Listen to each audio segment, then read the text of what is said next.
Les vers de terre sont les intestins de la terre, la clé de la fertilité des sols.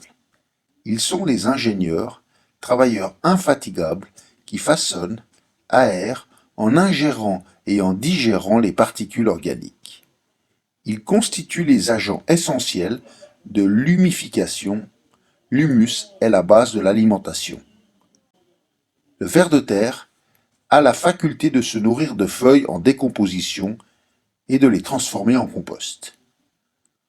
En traversant son tube digestif, la matière organique s'enrichit aussi d'une flore microbienne très active qui favorise la fabrication des phytonomes indispensables à la croissance des plantes.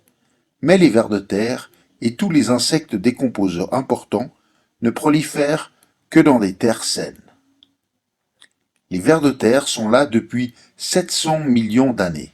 Il en existe 4000 espèces dont la plus grande mesure 3 mètres. Les vers de terre, à eux seuls, représentent 70% de la masse totale des animaux terrestres. Si l'on mettait tous ces animaux, humains compris, sur le plateau d'une balance, ce sont les vers de terre mis sur l'autre plateau qui pèseraient le plus lourd. Ils sont donc la vie.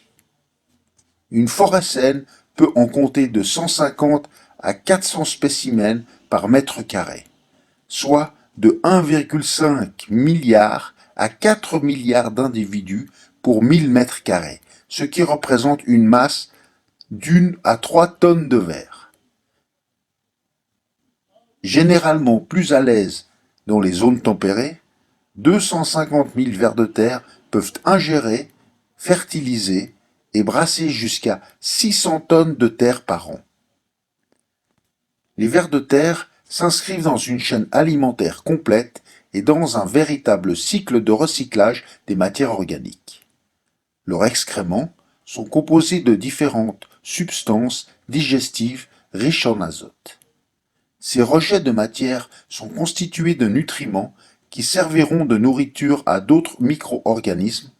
Les micro-organismes eux-mêmes serviront ensuite de nourriture aux vers de terre. Ce mécanisme d'échange de nutriments aboutit au développement de la respiration microbienne et à la production de mucus microbien qui favorise la stabilité organique du sol et l'alimentation des plantes via leurs racines en créant une matière organique noire que l'on appelle humus.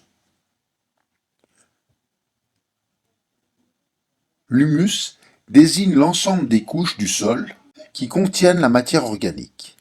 La litière correspond à la couche superficielle de l'humus. Dans une zone boisée, elle est constituée de feuilles en surface et d'une sous-couche de débris de feuilles. La matière organique apporte l'énergie nécessaire à la vie des plantes, des animaux et des insectes du sol. Il joue un rôle important dans l'élaboration structurelle des couches du sol. La matière organique assure la liaison entre les constituants minéraux et favorise la circulation de l'air et de l'eau. Elle peut être d'origine végétale, minérale, animale et microbienne. Les organismes présents dans l'humus participent au recyclage de l'azote et des pigments bruns de la matière organique. Dans les zones tempérées, l'activité des vers de terre est importante. Ils décomposent la litière en moins d'une année. La présence de vers de terre est donc un facteur indispensable à ne pas négliger dans la gestion des sols où ils vivent. Gagnant en stabilité, en stimulation de l'activité microbienne, en permettant l'eau de pénétrer profondément dans le sol en empêchant l'érosion.